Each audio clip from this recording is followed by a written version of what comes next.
So I have to tell you, Robert, Yeah. I stayed away from looking at my financial accounts while I was in Key West, and I Yeah. got back and I thought, you know what, I should do the prudent thing and look and see how everything's going. And what the heck, man? What? Yeah. What? Yeah. How's your how's your stock doing these days? You know, I it, I feel like I got a little bit trumped, as it were. Yeah, uncertainty Yeah. is And it we know how doesn't much the matter. market loves uncertainty. It doesn't matter which side of the aisle you're on. No. Uncertainty is just the thing that kills financial markets. Yeah. It's just I thought maybe I was in my own little bubble. But No. apparently Yeah. I'm not. No, I'm it's not. it's everywhere. And here's the thing: we're like that little dog, in the meme, right? Where the fires. It's fine. It's gonna be fine. It's gonna be It's gonna fine. be fine. And the good news is it's just March. That's right. It's It's just March. It's just that's all we can do. Welcome to March.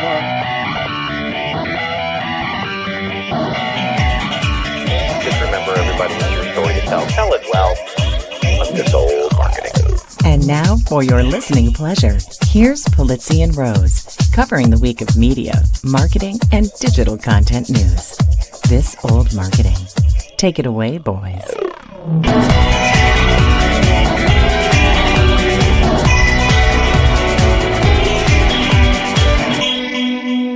Well, hello, friends. Welcome to This Old Marketing, proudly brought to you by the HubSpot Podcast Network, the audio destination for, you got it, business professionals, only business professionals. I'm Robert Rose. Welcome to episode number 470 for Friday, March 7th. It's March. Wow, it's unbelievable. It's March 7th, 2025. And with me, as usual, my pal, my colleague, and a guy who has 85% less kids than Elon Musk, Mr. Joe Pulizzi.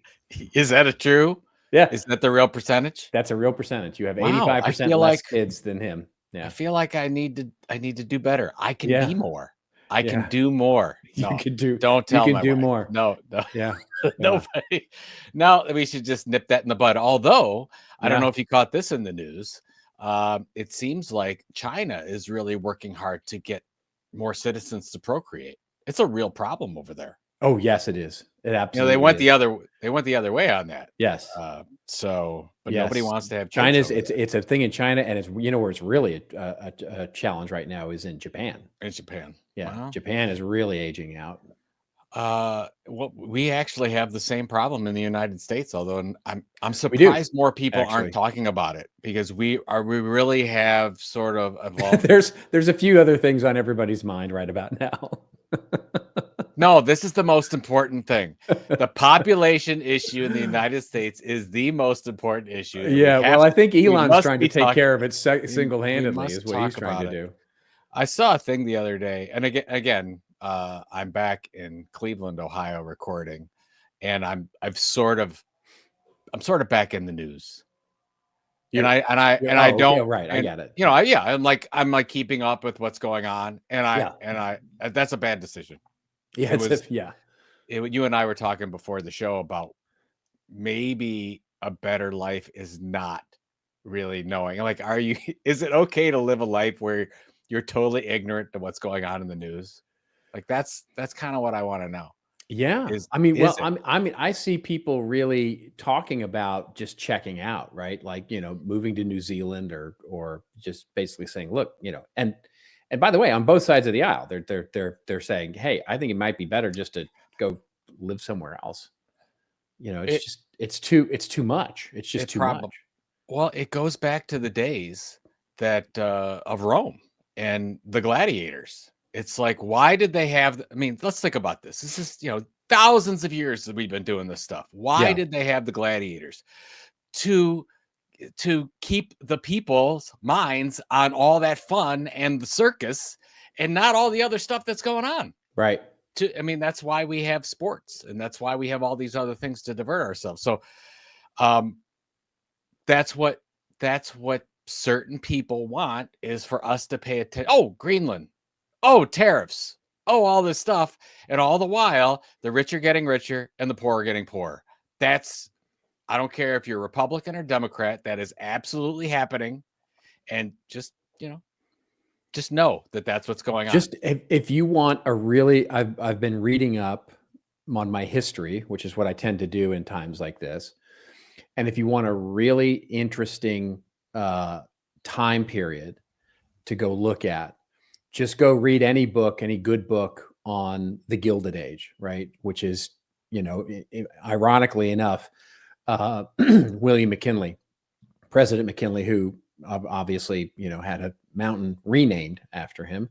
But just go read the Gilded Age, and it's just striking. It's just striking the similarities here, and it's clear that there's a template being followed. It's unfortunate because you and I both have a lot of friends, especially that work for the federal government. Yeah. So I mean, this week I had a friend who is I'm trying to do this without accidentally doxing them. A friend who their family, I'll put it that way, their family is a lawyer for the border service, right? So as part of Department of Homeland Security and part of, sort of the armed forces. And she's tasked with basically getting out and writing these new tariff laws, right? So they're writing all these new tariff laws that they need to be put into place, which she's doing so. And every single day, as my friend said to me, it's a little bit like Princess Bride, with when he says to Dread Pirate Roberts, right? It's like, good morning, Wesley. I might kill you today. Good morning. It's like, good morning. I might fire you today. Good morning. And then sure enough, this week, boom, she got the hammer. She's like, oh, geez. Oh, that's terrible. First in her class in law, first, basically top of her school, have awards out the wazoo, served in the military. I mean, and then out. It's awful. The awful thing that, and again, our apologies for people that don't like us to get political, but I was looking at some of the budgetary stuff that's going on, and you could be somebody that's very excited about all these efficiency cuts that are going on. But we need to realize that the reason they are happening is to make sure the ultra rich pay less taxes. Yeah. That's it, folks. They ultra rich people are fine. They don't need a tax cut. But that's what we're doing all this for. So, and I just can't. And this, we're like, it's transgender in the locker rooms, and we're looking at all these issues that don't affect hardly anyone. Yeah. Oh. So anyways, but yeah, go read the Gilded Age. Go read the Gilded Age. I have not read it. I will read it, but I'm also I think I should go back to Key West because I'm just a better person. I'm just a better person where I get up and I go into the pool and I get some sun and I see a beautiful sunset and I walk around in 75-degree weather. It's just, I guess I could probably do that in Cleveland, but it's snowing out right now. Yeah. Well, and here's what I'll say. My version of that is the work. I mean, I've been burying myself in work and really enjoying the work. So it's like, thank God for the work right now. I'm so grateful for the work that I'm doing with clients because it's just keeping my mind off of all this nonsense. That's all you can do. I mean, you and I, just before we started, we were talking about, happiness and meaning. And I think that's all you and I are trying to do right now. It's like, how do we create meaning for our lives and for the lives of the people we love and the people that we touch and the listeners of this show? I mean, the reason why you and I don't have to do this show, we're doing this show because hopefully it positively affects somebody. That's all we're trying to do. Because Lord knows it doesn't do anything else. That's all we do. Yeah. That's all we do. Speaking of, do we even have a show? We do. We have a wonderful show. We have a wonderful show. So we're going to start by talking about the fact that, and this is, I promise you, this is more media and marketing than it is political, but the journalism is collapsing in on itself. And we're going to talk a little bit about the state of mainstream media today. Then we will talk about the flip side of that, which is AI creators. Yeah, it's starting to be a thing. So let's talk about AI creators and how that's all starting to happen. Then Alexis Ohanian, yeah, you know him from the Reddit fame. He is busy these days. He may take over TikTok. He may also team up with Kevin Rose to bring back Dig. So we'll talk a little bit about both of those things. And then if we get time, we'll talk about YouTube and how they have done something that I'm sure Mr. Pulizzi applauds, which is they are announcing hype points. But more importantly for Mr. Pulizzi is the restrictions on gambling content that they have announced. Then we'll get to our winners and losers. My loser is going to be Trump's gold card. I've got a marketing lesson there. I promise it is not political. It is all about marketing and a marketing lesson there. And Joe's winner is Disney, who seems to be running away from the news business as fast as they can get. Then we'll get to our rants and raves, and I'm going to have a little bit of commentary about Facebook and Meta. They're now introducing a new ad unit driven by AI that will allow you to talk to ads. And Joe will have some commentary about his prediction for local travel in the United States coming up this year. So a full show, as it were. By the way, you and I, we've talked about this. We've received some listener mail. We get mail. We get some mail. We get mail. And there's some people that basically say, please don't get political and just cover the marketing or football or whatever. Yeah. And by the way, that will be the majority of this show. There's no doubt about it. Yeah. But when it pervades everything that's going on in marketing and media, we have to cover it, folks. Of course. Because a lot of these things are happening because, the changes in marketing and media are happening because of what's happening in politics. So we will try to keep it rational, I guess, right? I mean, we will. Yeah. I think all we're going to do is tell the truth and what we believe. That's it. Here's the way I look at it is, we can argue about the rightness or wrongness of something, right? But there are things that are just scientifically, objectively bad, right? That we can talk about. Tariffs, for example. It's just any economist will tell you that tariffs are not a good thing. I don't care if you're on what side of the aisle you're on. Tariffs are just not a good idea. Full stop. End of sentence. And I'll die on that hill. You know what I mean? If you don't want to listen to me talk about that, then I don't know what to tell you, because if it's objectively easily identified as something that is, I have to talk about it. I'm not going to not talk about it. I guess my take, let's just take tariffs, for example. I think most people would agree that they're not good, but I don't think that's the point. And I think they know that. I mean, the current administration, right, which I'm not knows exactly how tariffs work, but it's distraction. That's it. That's all it is. Right. It has nothing to do with the economic policy of the current administration. It has everything to do with saying, look over here, look over there, look at your news thread. Everything's one name. Trump did this, Trump did that, Trump. And that's so that other things are, and that's all I would ask people. Other things are going on right now that have nothing to do with tariffs or anything else. So that's not political, folks. That's just true. Yeah. That's just true. Yeah. So anyways, let's talk about administration. What do we got? What's our first thing? Hey, I'm back in, so I can actually, if you're watching on YouTube or LinkedIn, you can do some. You can add this story to the stage. Woo! That is correct. That is correct. Look at that. Yeah. Look at that. Look at that. Look at that. It's an article from the Wall Street Journal. It is indeed an article from the Wall Street Journal, and and it is the Wall Street Journal opinion section, so we should note that. But the article here is just when we need them, the media's credibility hits bottom.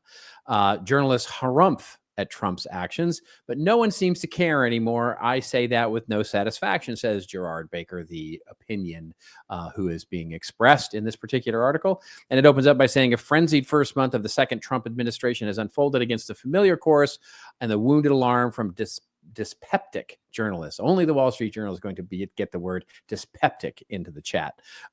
Anyway, moral affront that a president who has already answered more questions from reporters than his predecessors did in 4 years should choose which subgroup of White House journalists gets even closer to him. Panicked warnings about the access to national security information when the new team at the Pentagon moves some of the most entitled titles out of their privileged real estate, which we talked about last week. With AP getting kicked out, bilious incomprehension when a newspaper owner who has kept them in jobs for the last decade has the temerity to say that he has the right to determine what editorial stance the paper should take.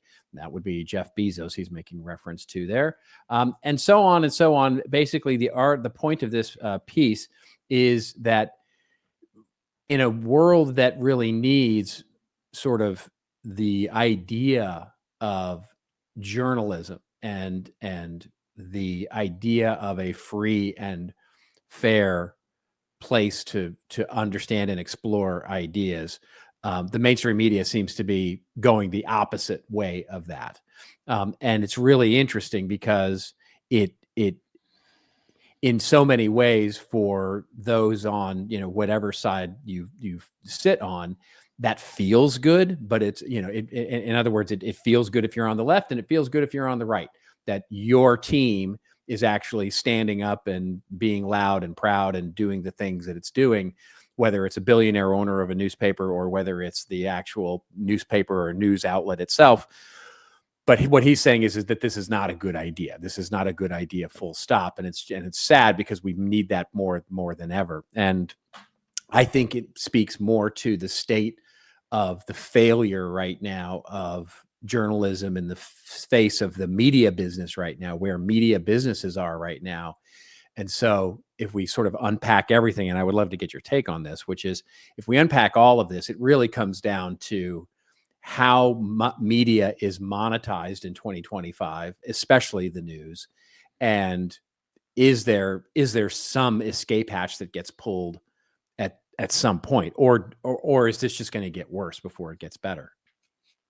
I don't know if it could get any worse because trust has fallen to an all-time low. I don't think it could get much lower. What really hit me hard in this, if you decide to read this article, basically the gentleman talks about if Watergate happened today, there would be no repercussions. Right. Literally nothing would happen. So the press, media's job as watchdog is done. Yeah. And has been done for, but I don't know if this was inevitable. I guess that's what I wanted to talk to you about. I mean, is the fact that now, I mean, we were part of this helping process so that organizations and people could create their own audiences and everyone is a media company. Yeah. And when that happened, it just chink in the armor of media that had to get desperate to do things. And then they started to chase the clickbait. They started to chase any way to get traffic, and they started, and then more and more of the news became opinion based. And by the way, this article talks about the left and the right. This, I think, is just a solid article of maybe too late. Maybe this article should have been 10 years ago. I don't know if anything could have been done to get to this point, but if there is an opportunity, it's not for anything on the news side. It's not for anything on media. I think it's toast. I think the news, I don't know how we get back to a place where we can gain trust back. I think all we can do as corporations, as marketers, is say we can fill that gap in other ways, which kind of hurts a little bit to say, but it's true.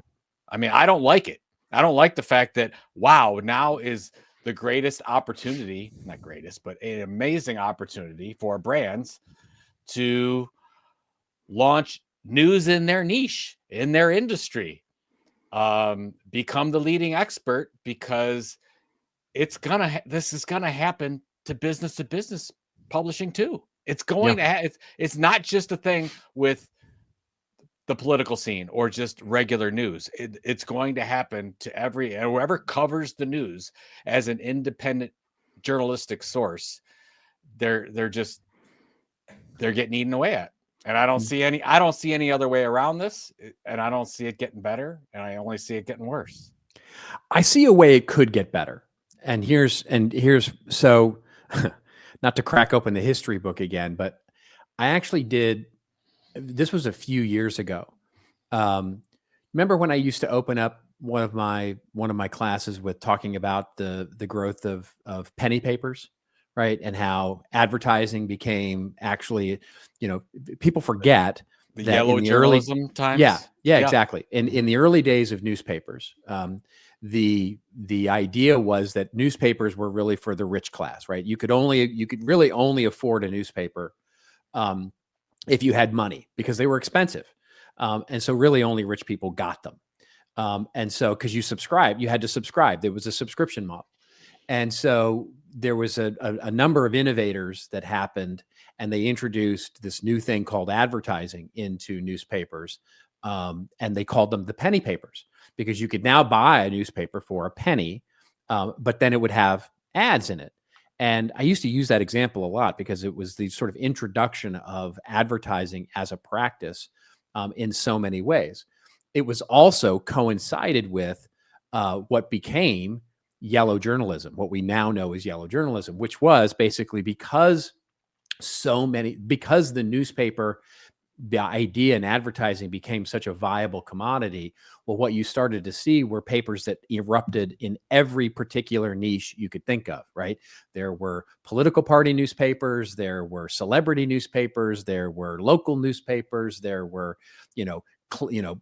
associated with clubs, associated with companies. Companies started issuing their own newspapers. There was all kinds of a sort of a huge rage to sort of create all of these news outlets out there. And it was all built around siloed communities, right? So what ended up happening was you started to get more and more sensational, because the competition was you had to have the more sensational idea.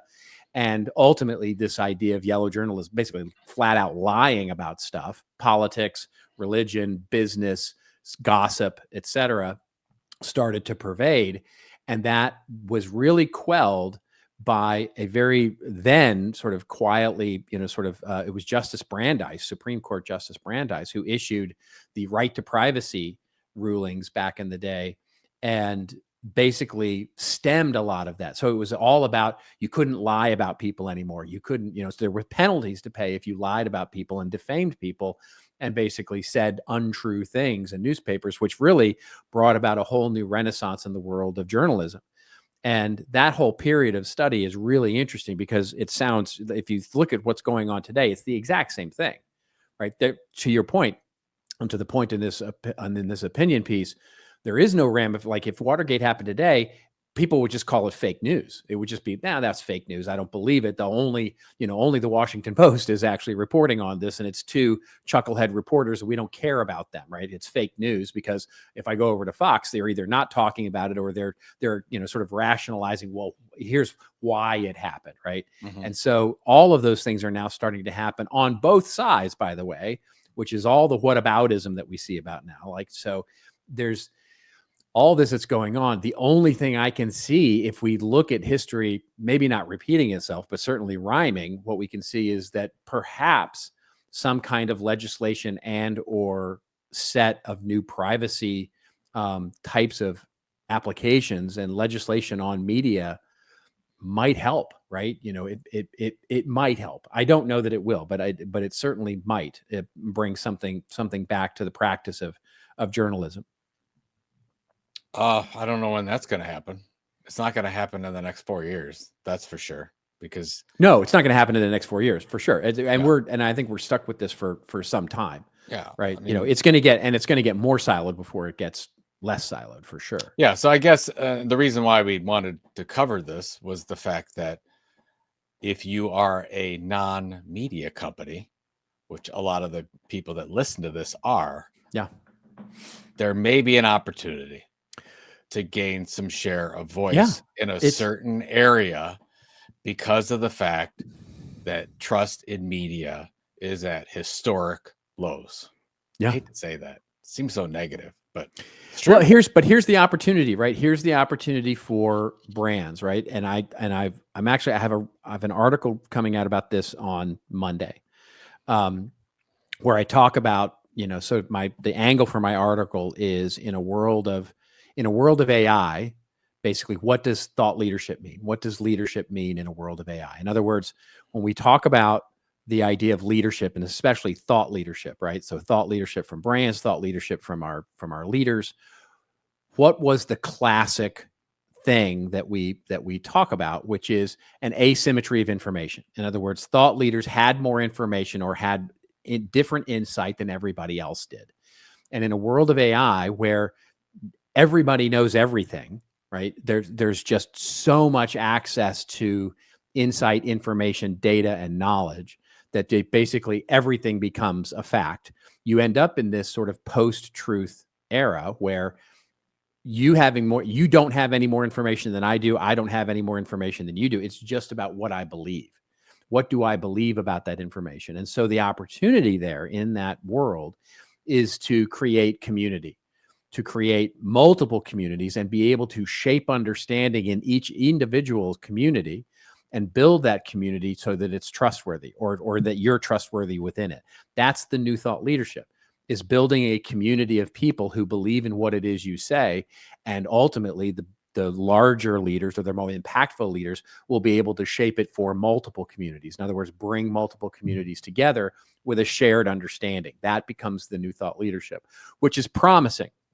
And it's the kind of responsibility that a brand or a thought leader, a creator can actually assume the mantle of, is bringing shared understanding to multiple communities. So, well, I think that has to do with the idea that we've talked about many times on this show about some of these really large billion-dollar brands that can solve some of these news deserts out there. yes, And these that's flailing right. newspapers. That's Where exactly you can right. come to the table and say and I know it's difficult, like, because you always think that, oh, that company is slanted and by everyone's bias, right? But Of I think course. there is a way to get this done and say we don't need advertising. This paper can be self-sustaining because we believe this is the right thing to do. There's That's right. enough big companies out there that can do that today. I would That's like to see more of that happen. That's it. That's exactly it. So you can shape it for the individual communities, right? So you could shape it. A big national brand could shape a local newspaper that resonates in Cleveland and Los Angeles, right? It could shape it could shape a local news. It could shape the news, shape the understanding of what's going on for both communities. That will be the true leadership, the mark of leadership in the future. It's going to have to. I mean, I'll talk about this later when I talk about Disney, but the media business from a financial standpoint is a terrible business today. It is Yeah, a it's a horrible bad business business. to Yeah. be in. Yeah. So that means that you cannot just have the same old companies and the same media companies do this, because they won't have enough money and thus they won't have enough power That's right. to build these, to invest and build the type of audiences and the type of content that we need. So Yeah. yeah, good way to start. Feeling real good. Here's the thing. Podcast. I'm positive about this. I'm feeling I'm feeling like we're happy and meaningful. It's impossible. You have to choose. Anything It's is like the possible. red pill and the blue pill. Everything is possible, my choose, friend. man. Everything is possible. We have to stay positive. We have to stay positive. Me too. And speaking of staying positive, Oh, we should probably pay a couple of bills so that we can stay positive. that's probably a good idea.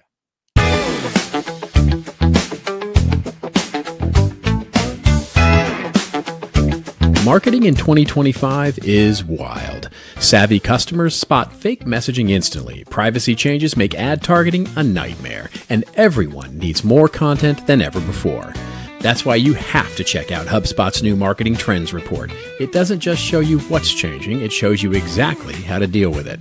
Everything's backed by research and focused on marketing plays that you can use now. Ready to turn marketing hurdles into results? Go to clickhubspot.com/marketing to download it for free.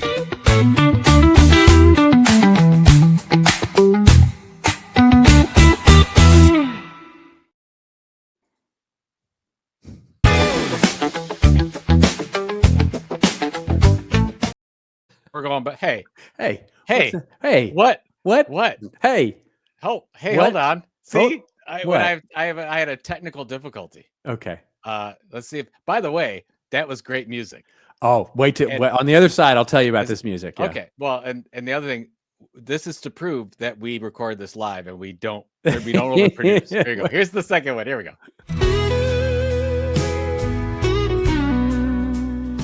Do you want a profitable new podcast to listen to? Well, let me introduce you to Content is Profit, hosted by Louise and Fonzie Camejo and brought to you by the HubSpot Podcast Network. Discover the secrets and strategies on how your business can achieve the frictionless sale. On Content is Profit, they talk about frameworks, strategies, tactics, and they bring special guests in to bring you all the information you need in order to turn your content into profit. Yeah, funny how that works out. You can find Content into Profit wherever you follow your favorite pods.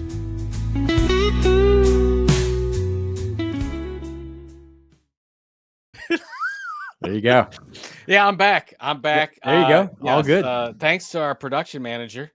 Yeah. Where there is none. There is none. Yeah, exactly. That's exactly why I just did that. Our production manager, Chewbacca, is no, it's Elmo. Elmo. Thank you very much. How'd you do that music on the first part? I had so really much good. fun this month. I had so much fun this month going through and making music with Suno. And when I played around with different prompts and got, and really I just messed around I went down a rabbit hole. I was in there for like an hour, playing around with different things and rendering different things and all. And then that one came out and I was like, this is fun. The 2-minute, I so want to make like a playlist of this stuff because the 2-minute version of that thing is just, it is so funky. It is so good.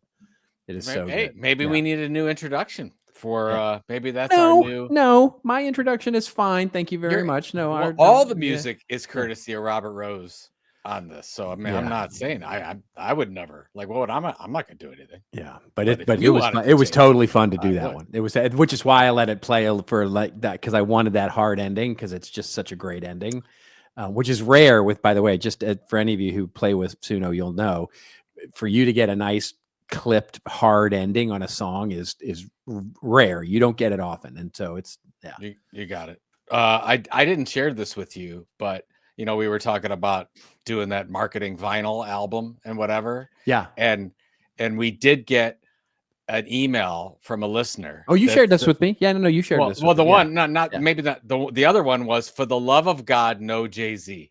That's exactly that was it. I didn't get that one. I didn't. Yeah, for the love of God, no Jay-Z. I sent you the other good one. I love that. That's nice. We got a couple very positive emails comparing our show to Neil Patel's show, which is we can't talk about. Yeah.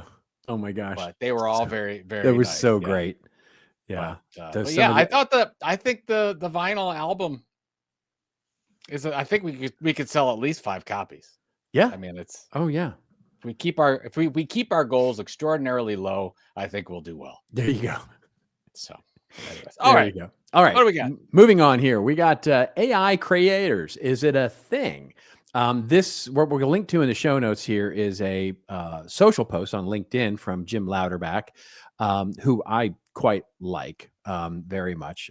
Jim he does a great job. His posts are excellent. Oh, his posts are always really good, talking about media and what's going on and creators and stuff.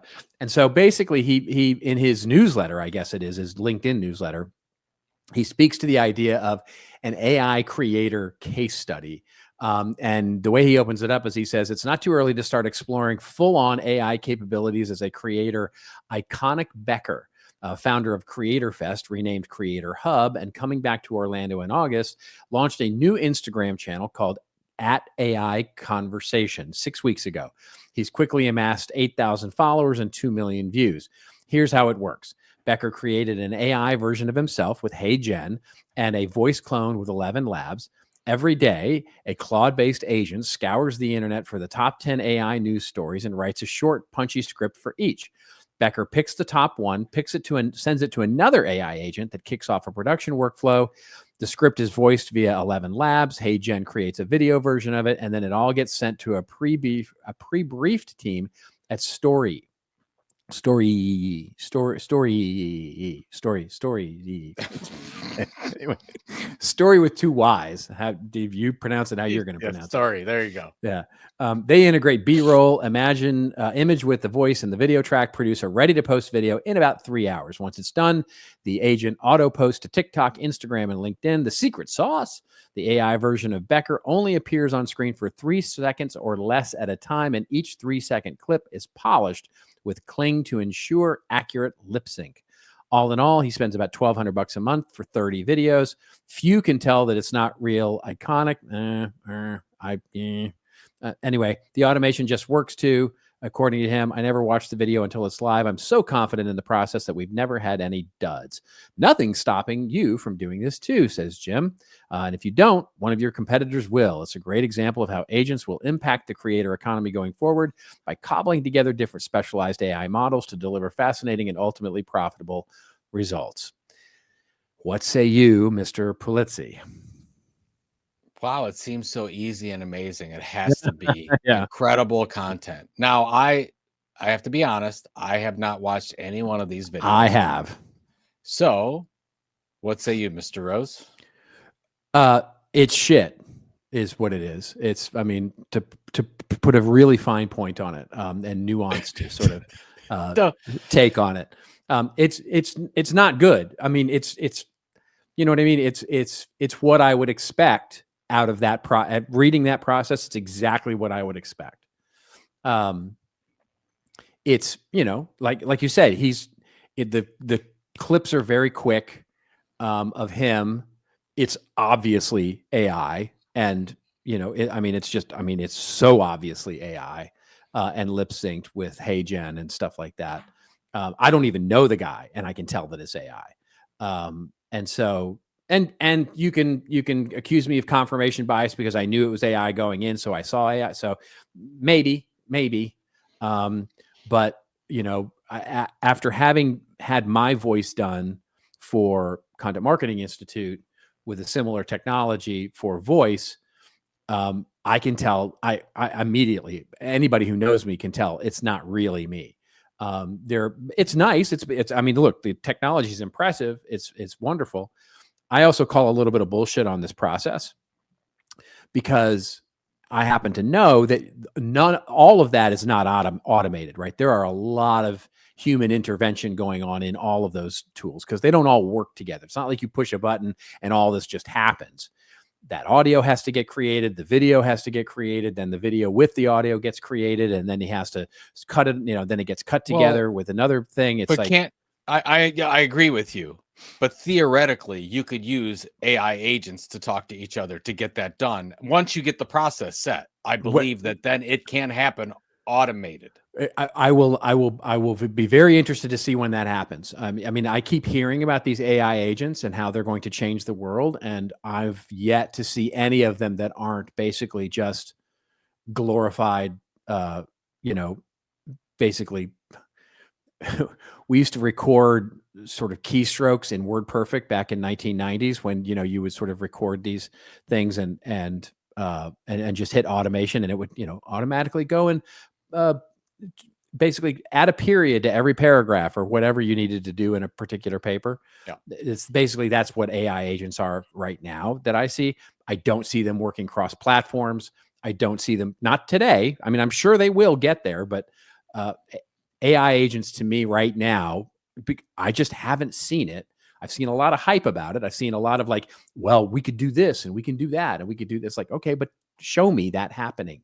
I have not seen that yet. So yeah, I don't know enough to know. I mean, that would be if you wanted to check out Paul Reitzer's and Mike Kaput's podcast. I do. I listen to it every week, and they are talking about AI agents too. And I've seen Salesforce's new, you know, Agent Force and all this stuff, and working within one tool, it works, right? You know, like the new agent that's in that's called Operator within ChatGPT, right? Where you can have it go out and look at a website and, you know, go out automatically every day. And I have one already working with ChatGPT that goes out, like I mentioned before, that goes out, pulls in the news of the marketing, what's going on in marketing and media, and pulls it all into a document and basically lets me know when it's there. Every week I have it do that. it's okay. I mean, the news it comes back with is fine. It's decent. But it's nothing. I still have to go find news items, right? Because it finds stuff that's, retreads or 6 weeks old, or, I mean, I don't disagree with you. I do think that let's say that this is a year from now, and you won't be able to tell the difference. You'll say and you know what? Maybe it doesn't even matter. By the way, whether you can tell if it's not, because when I had conversations with some marketers, we were talking about creating influencers when I was over in Italy. You have the option as a brand to create an influencer that is not a person.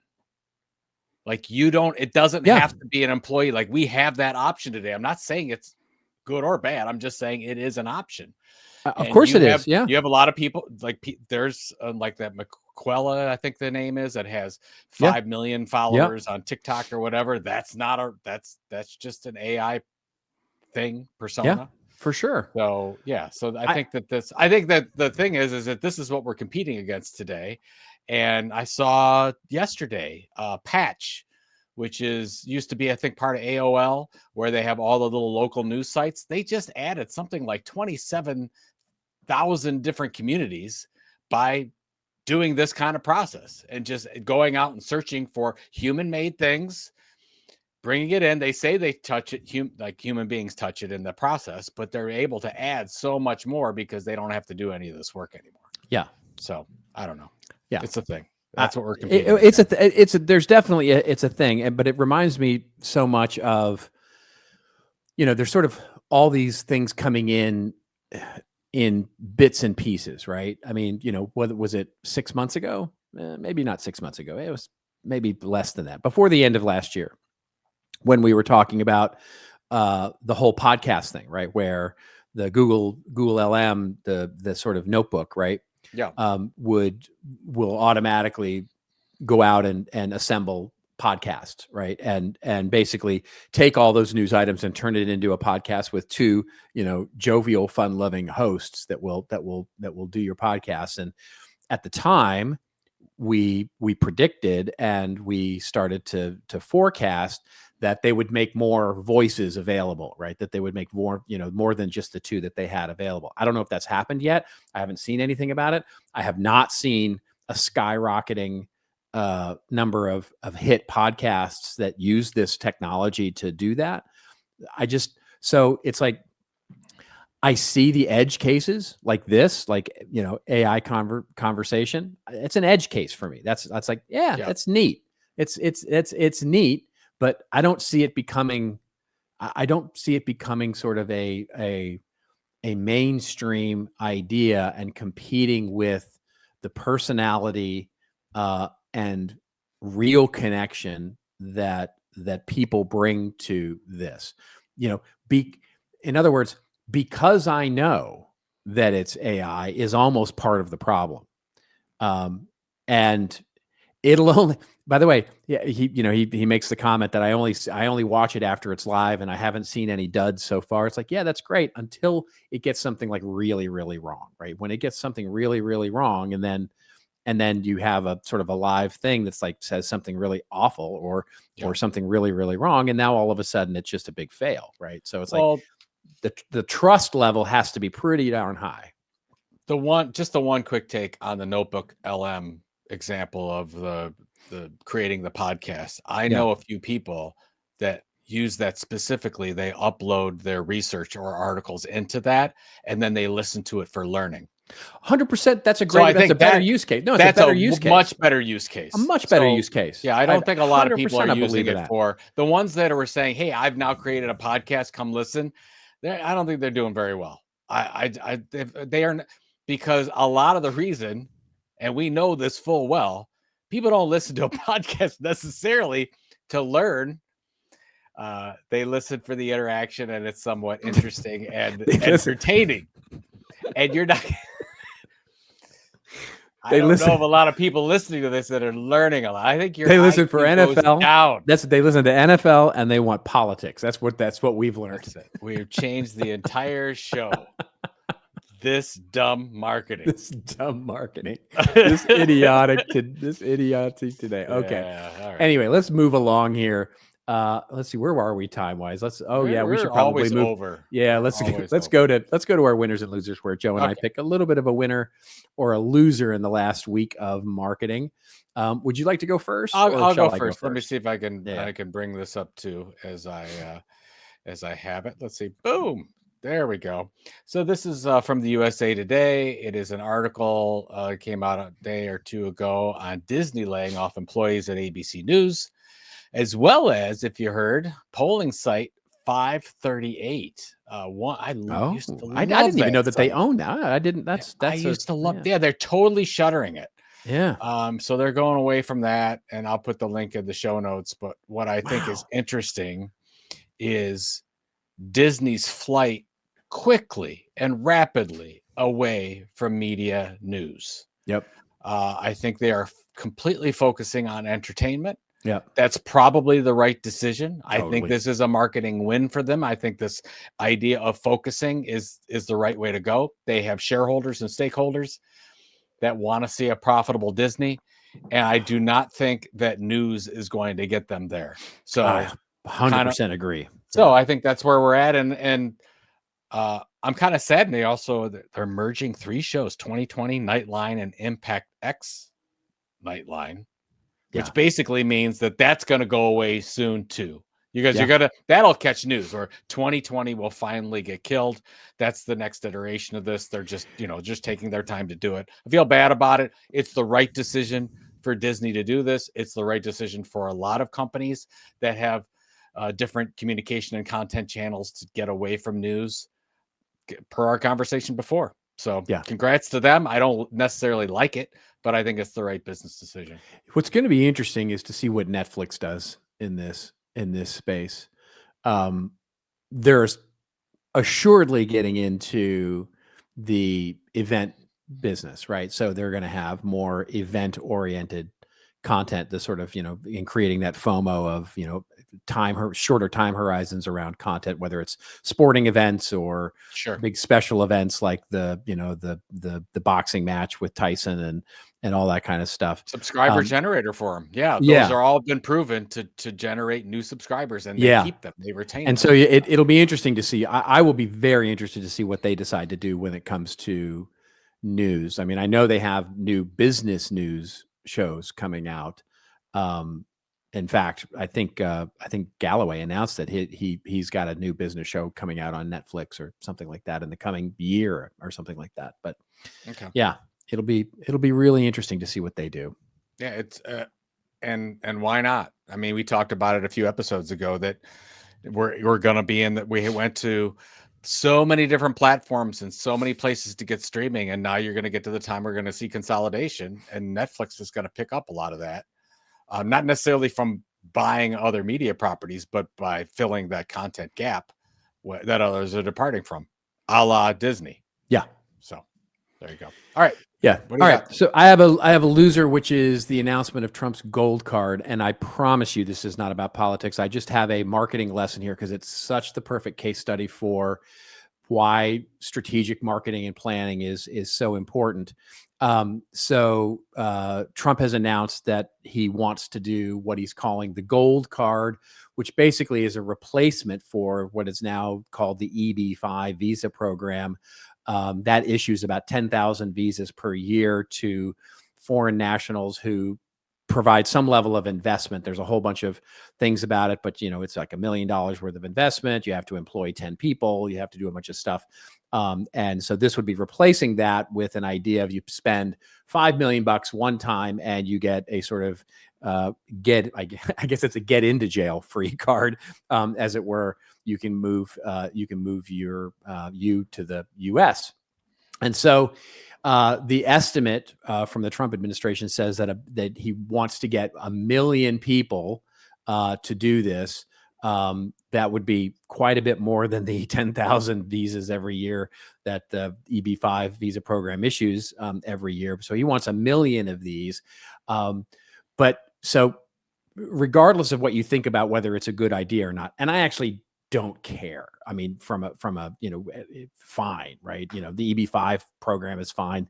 This seems fine to me in terms, but the business decision to launch a product like this is just a flawed one, because if one did any level of strategic marketing and planning, the first thing you do with any new product like this is you look at your TAM, your SAM, and your SOM, right? Your total addressable market, your service addressable market, and your service obtainable market. The three are really important, because only looking at your total addressable market right now. So if you go, oh, let's go out and look at all the number of people worldwide who could actually afford this. That's my total addressable market. It's about 600,000 people worldwide with a net worth of about $30 million, right? So that's latest estimates that I saw from Statista. I know different financial organizations like Credit Suisse and JP Morgan have different estimates, but the one I saw was 600,000 people worldwide have a net worth of at least $30 million $30 million. So here's the kicker, though. Now we need to start doing our SAM, our service addressable market. Well, 40% of those 600,000 people are U.S. citizens already. So, oops, there's your SAM getting already reduced down to 370,000 people. And then if you reduce it to, let's say, okay, 5% of those 370 who would basically take advantage of it right away, which I think is pretty generous given where we are with the current numbers of EB-5 visa programs, right? Which have been out there forever. So, you look at that number. Well, that gets you down at 5% to around 37,000 people total. But then if you're looking at that again and you go, okay, well, if you look at basically all of those things together, the total revenue opportunity for this is about $90 billion total. But then you go, okay, that sounds like a lot. That's $90 billion. That's a meaningful amount. But then you realize that this is a one-time purchase. This isn't like they have to renew it every year. So it's not $90 billion a year. It's $90 billion over X number of years. It's a lifetime subscription. Great. It's a lifetime subscription. It's your Willy Wonka card, right? Yeah. And so realistically, if we look at let's just say the next 4 years, to pick a random and oddly specific time frame, the next 4 years, well, you figure divide that by 4, and it's about $20 billion per year, which is a little more than EB-5 is generating right now, or about the same as EB-5 is generating right now. So it just seems like a loser from a product standpoint. From a product marketing standpoint, if I was the product marketing strategist involved in sort of rolling this product out, I would say it's a non-starter, because it's not going to be worth the amount of effort that you're going to have to put into it against the revenue that it's going to produce. And so it's just from a product marketing standpoint, it's just a bad idea, a loser. Are you telling me we're marketing to automobile owners that already have cars to make them feel better about their previous purchase? I love Dave. I love Dave so much. That movie is so great. I watched Hail to the chief. He's the one we all say hail to.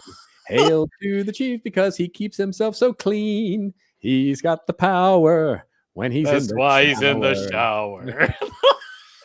God, we're so stupid. So yeah, that's a great So point. geeky. You made Yeah. very rational points. I'm sure, just from a that product marketing somebody- standpoint. So it's a reminder to do your strategic planning, folks. Yeah, that's not being Yeah. done. All right, That's let's get not to our being rants and raves quickly here before we get the hell out of here. Yep. Where Joe and I go off on a little bit of a rant or a little bit of a rave over something that makes us feel weird, or something that makes us feel like, well, we've got the 15th kid in our family. I mean, it's amazing. 14 kids. People just don't realize Elon Musk has 14 children. 14 Family values. children. Family values. Yeah. I mean, how many women? I'm going to get this wrong. I believe it's 8. No I believe it's way. 8. I could be wrong on that. So somebody will correct me, but I could Google it also. Those are but I don't Sean feel like Kemp. Googling it. Those are Sean Kemp numbers. You remember Yeah. Sean Kemp? Yeah. He's played for Well, Cleveland, yeah. Seattle Supersonics. Yeah. He's he was going to every state. He was prolific. Mr. Kemp was. Yeah. I mean, So. Elon Musk is the Nick Cannon of politics. Right?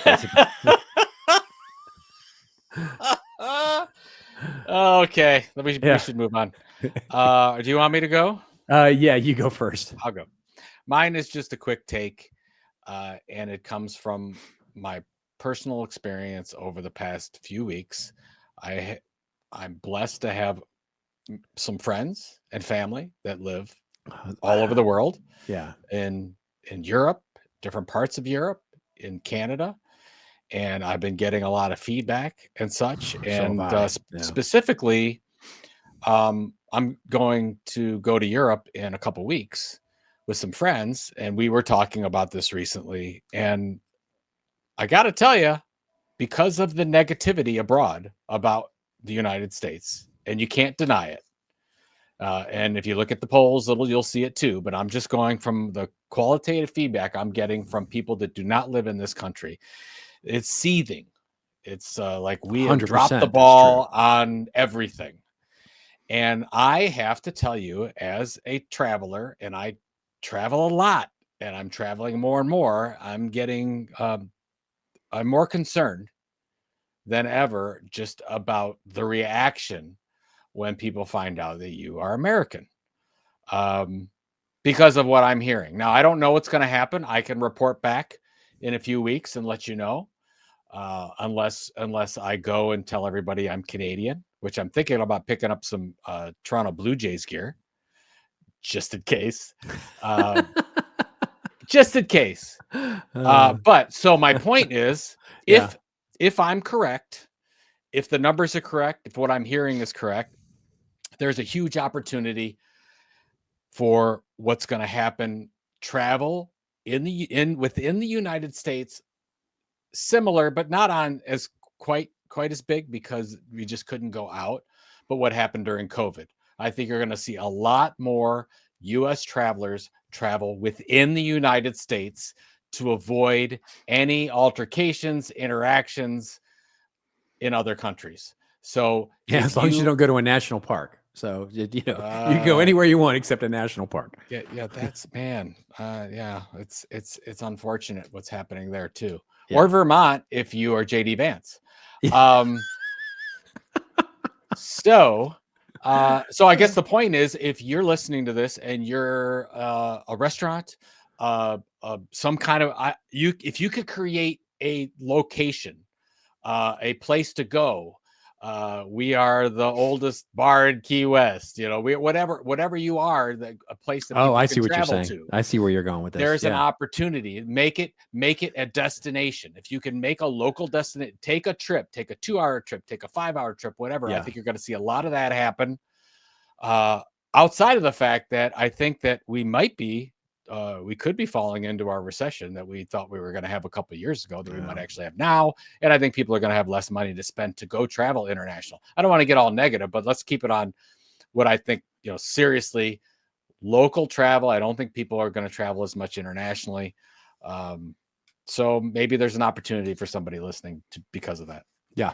There you go. Yeah. Yeah. It's a thing. It's a thing. I'm hearing it directly from my friends in Canada. In fact, I sent my newsletter this week, and got a response to my newsletter this week, which I always am very grateful to get, who had some nice things to say about the newsletter, which was lovely. But then, sort of in my newsletter, I have, very tongue in cheek, I insert like, hey, buy some stuff from me, right? Like buy consulting, right? So there's a little ad at the top of the newsletter that says, in a very tongue in cheek way, hey, this is the part where I ask you to buy something from me. And then I do a little ad, and then I end it, and then we get onto the newsletter. And this person who responded to my email newsletter made it a point to say, no, we will not be buying anything from the U.S. right now because, just want to let you know that that's not happening. We're not buying anything from the U.S. right now. We are united in this. And it's like, and he was serious about it too. So it's a fascinating time for sure. Tumultuous times. Yeah. So yeah. Yeah. Yeah. Okay. Right. Very quickly. Very quickly. Hey, I'm going to take the opportunity to pat myself on the back here. Because you don't do that enough. No, I don't really. Let's make it about me, shall we? Can we make it about me? Yeah. So this article that we'll link to is coming from Marketing Brew. A really interesting article about Meta, and it's testing how AI agents that let users talk to businesses. By the way, it's not an agent; it's literally just a chat bot. But okay, let's coming back to our conversations on agents. Anyway, the idea is that the article opens up by saying, could the most compelling case for AI be talking to ads? Meta's testing a new feature that will let users talk and question AI agents on behalf of advertisers and businesses across platforms like Facebook and Instagram, and announced on Tuesday. Called Business AI, the tech Meta is piloting involves AI agents that can engage with users' questions either through voice or text, and the tool, which functions like a chatbot. See, they've Call it what it is. Anyway, call it what it is. Functions like a chatbot, aims to help democratize access to AI agents for smaller businesses that can't otherwise afford AI investments, says Clara Shi, Meta's VP of Business AI, at a press roundtable held at the company's offices in New York. There's a lot of businesses where it's just not feasible for them to fine-tune a model and build all the software infrastructure that's required to deploy AI. So basically, the idea is that in the demo presented, the hypothetical user was targeted with an ad for an eco-friendly shampoo, which led them to ask, hey, is there a product suitable for their hair type? The agent in the ad was able to then offer a product tailored to curly hair. So I think this is fine, by the way. I think this is, as I think it's, a very interesting development. However, this is where I pat myself on the back. One of the predictions that I made back in 23 for 24, that we actually, when we did our predictions review show, and basically one of my predictions was the most popular use case for AI chatbots would be in paid advertising on social media, where you could talk to ads. And we can go back and check me if you want. Oh, you did it. Yeah. And you then did I gave it. myself a D, I think, for that grade, because it didn't actually happen. But here it is. It's actually now happening. So as usual, I was just early. I'm just early. So wait, am I correct that your rave is Robert Rose? That's right. Oh my God. Robert Rose and his prediction capabilities. It's just, he's a little early to the game is all. Are you Scott Galloway? It's the dog. The dog is right again. The dog. The dog. That's good. That's good. Oh God.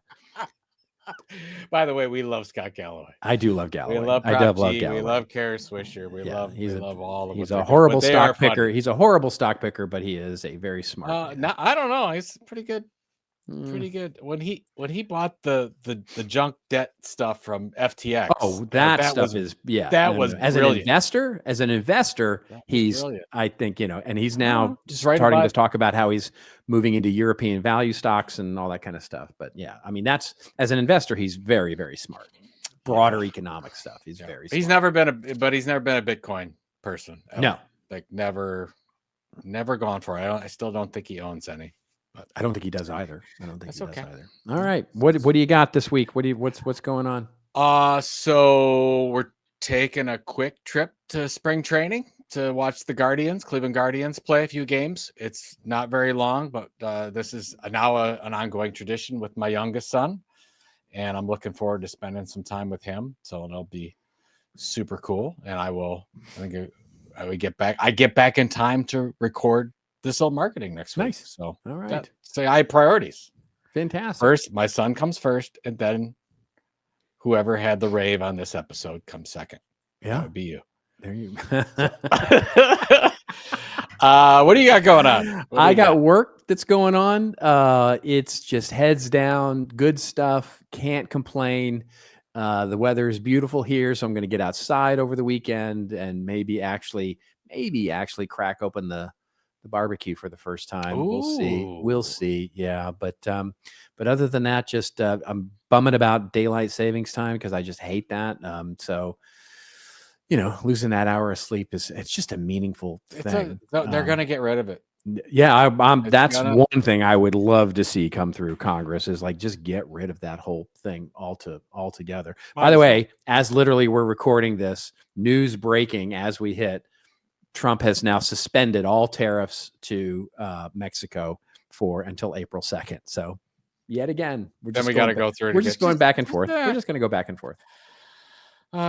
Thank you for that important news. Yeah, you're welcome. I'm leaving the show now. Yeah. All right, everybody. Thank you so much for being here. Thank you for being a part of our family and listening to us chuckle on about this stuff. We will see you again next week with a regular show. And until we see you again next week, just remember, everybody, it's your story to tell. Tell it well. We'll see you next week on This Old Marketing. Hey, thanks a lot for making it this far in this week's episode, and thank you all for being a part of This Old Marketing. You can check out all the show notes of what we talked about today at thisoldmarketing.com, and it's also where you can leave us a review or a voicemail. We need those reviews and comments on whichever platform you follow us on. And if you haven't followed the podcast, please go do that and make sure you catch the latest and greatest episodes every Friday morning. We're on Apple and Spotify and all your other favorite podcatchers, of course, but we'd love it if you went over and subscribed to us on YouTube. That's right, YouTube. youtube.com/@thisoldmarketing. We'll see you again next week, folks, with another episode of This Old Marketing.